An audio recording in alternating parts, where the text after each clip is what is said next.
Born Jacqueline Lee Bouvier on July 28, 1929, in the affluent town of Southampton, New York, she was destined to leave an unforgettable mark on American history. Daughter of John Bouvier, a Wall Street tycoon, and Janet Bouvier, who came from a famous Irish-English family. Jackie, along with her sister Caroline Lee, was ushered into the upper echelons of New York and Long Island society, into a world filled with luxury and privilege.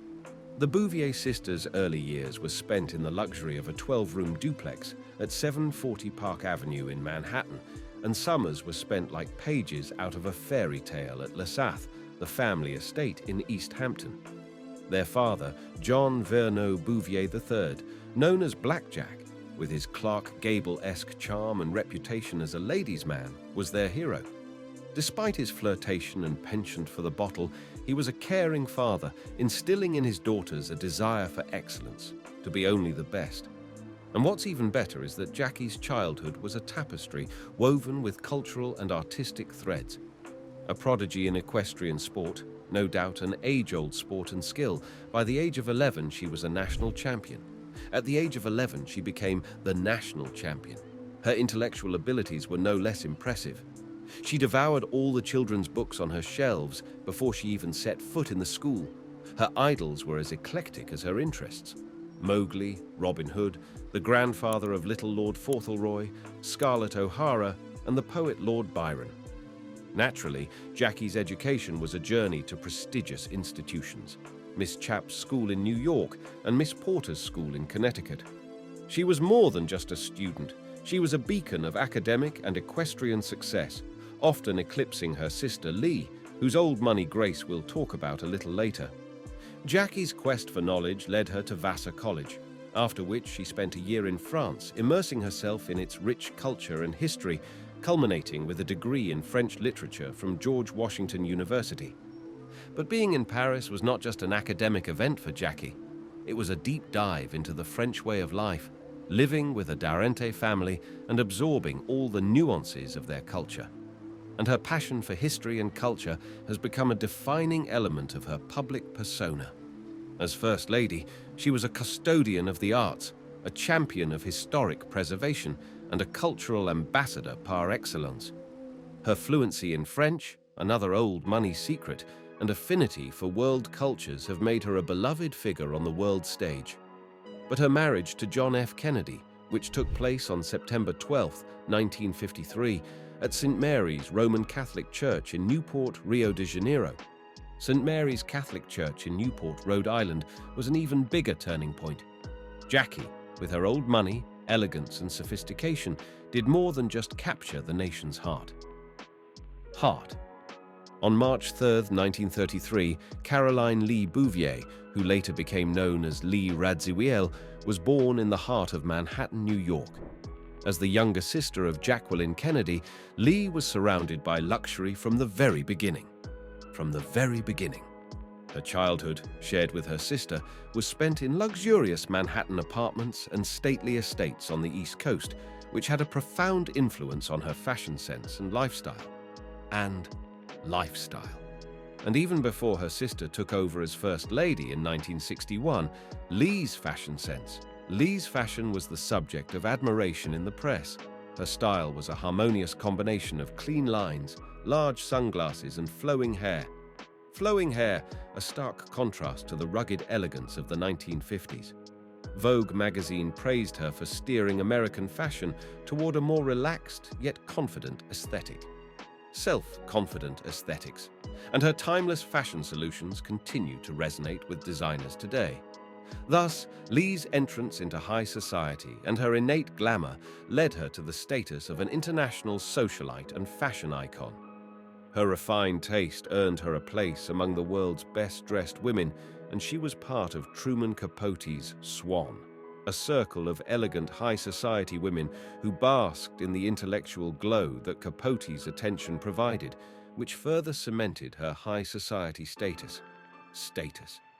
But Lee's influence on fashion wasn't limited to her wardrobe, it extended to her living spaces.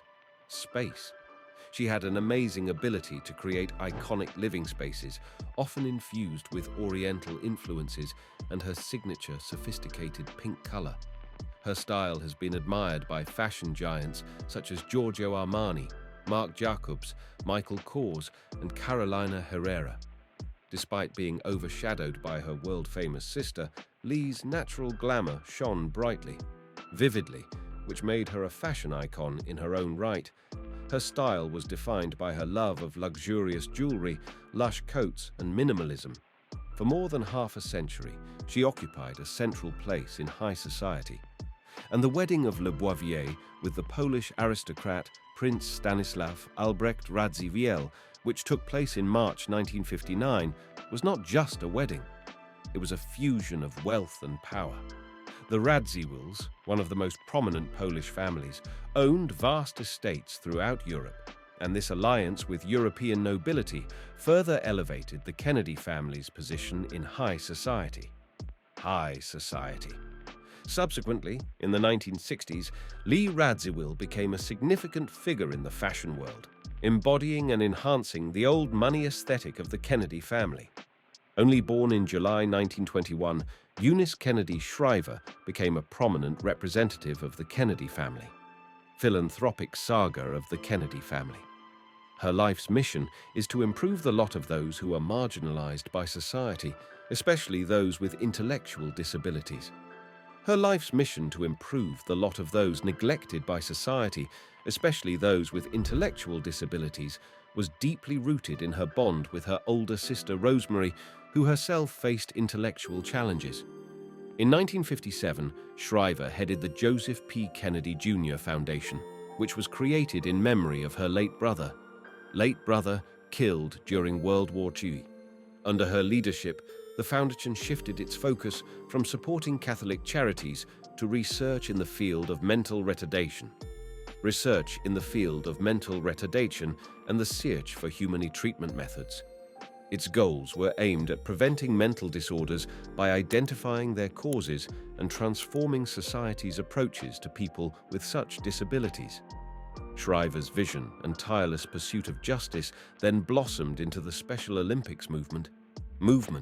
In 1968, the Joseph P. Kennedy Jr. Foundation, in partnership with the Chicago Park District, organized the first Special Olympics International Summer Games at Chicago's Soldier Field. This groundbreaking event saw 1,000 athletes with intellectual disabilities from 26 states and Canada compete in athletics. By December 1968, Special Olympics, Inc., a non-profit organization, was established in the District of Columbia.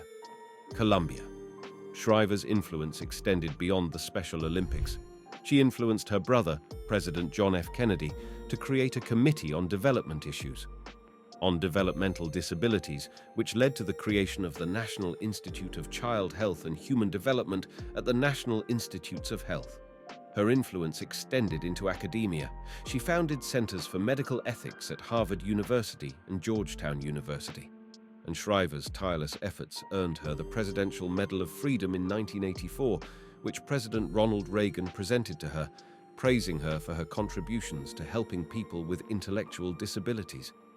The genesis of the Special Olympics dates back to Shriver's first camp in 1962, held in Eunice's backyard. This camp was a testament to her commitment to standing up to injustices against people with intellectual disabilities. Further, Eunice's marriage to Sergeant Shriver, a diplomat, politician, and activist, combined political influence and the humanitarian spirit of old money. Sergeant, the architect of the Peace Corps and the War on Poverty, and Eunice, together for 56 years, formed a powerful duo dedicated to social change and empowerment. Eunice's work was not only a professional endeavor, but also a personal crusade inspired by her sister Rosemary. Her efforts in politics, government, and activism have greatly improved the lives of people around the world. And Caroline Kennedy, born November 27, 1957, and the daughter of President John F. Kennedy and Jacqueline Bouvier Kennedy, began her education in the White House, and then she subsequently attended prestigious schools and received degrees from Harvard and Columbia Law School. Her career spans writing, editing, law, and politics. Assistant at the Metropolitan Museum of Art, and later worked in education, providing significant assistance to New York schools. And for the last time, Maria Shriver blazed a trail in journalism, seamlessly intertwining her family's political legacy with her own media persona. Her family's political legacy and her own media persona. Her zeal for broadcast journalism was sparked during her father's 1972 vice presidential campaign.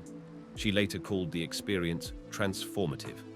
Shriver's journalistic journey began at CBS KYW-TV and led her to anchor the CBS Morning News, and eventually to NBC News. Her career has been marked by a commitment to accurate reporting and a strong belief in the power of storytelling, earning her recognition as one of the most powerful women in media by Forbes and Time magazines. In 1986, Shriver married Arnold Schwarzenegger, combining political clout with Hollywood glamour. Despite their opposing political views, Shriver is a Democrat and Schwarzenegger is a Republican. A Republican, their marriage played a crucial role in Schwarzenegger's political establishment, especially his victory in the gubernatorial election. In particular, his victory in the gubernatorial elections. However, their relationship was tested, which led to their separation in 2011. Shriver's advocacy and writing continued Kennedy's tradition of influencing society. Her father's diagnosis of Alzheimer's disease in 2003 sparked her advocacy for dementia and Alzheimer's disease research. She founded the Women's Alzheimer's movement, focusing on why Alzheimer's disease disproportionately affects women and people of color. In 2017, her efforts earned her the Alzheimer's Association's Lifetime Achievement Award. Literary works including 10 Things I Wish I Knew Before I Go Out in the Real World and Shri Shri, Into the Real World, and the Shriver Report demonstrate her commitment to addressing social issues. In these works, including the books 10 Wish Knows Before the Real World and the Shriver Report, she demonstrates her commitment to addressing social issues and sparking debate.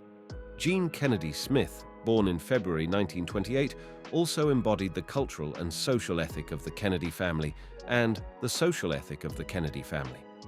In 1974, she founded Very Special Arts, now VSA, the educational arm of the Kennedy Center, providing people with disabilities opportunities for creative pursuits.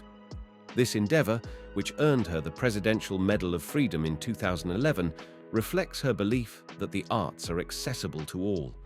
In the accessibility of the arts to all, her memberships on the boards of directors of the John F. Kennedy Center and the Foundation Carnegie Kennedy International and the Carnegie Endowment for International Peace, further demonstrating Kennedy's commitment to the public interest. In 1956, Jean married Stephen E. Smith, intertwining the Kennedy line with another prominent American family. Their marriage produced 4 children, Stephen Jr., William, Amanda, and Kim. Jean's cultural influence extended to diplomacy. As U.S. ambassador to Ireland, she played a key role in the Northern Ireland peace process. Thereby tapping into the wider international give-back mentality. Additionally, Ethel Kennedy, widow of Senator Robert F. Kennedy, was a beacon of philanthropy and social activism, especially during her husband's administration. Ethel, who embodied Kennedy's legacy of political and social activism, founded the Robert F. Kennedy Center for Justice and Human Rights after his assassination in 1968. That's all for us, dear friends. Thank you for watching, and don't forget to write comments. See you in the next video. Good luck, everyone, and see you soon.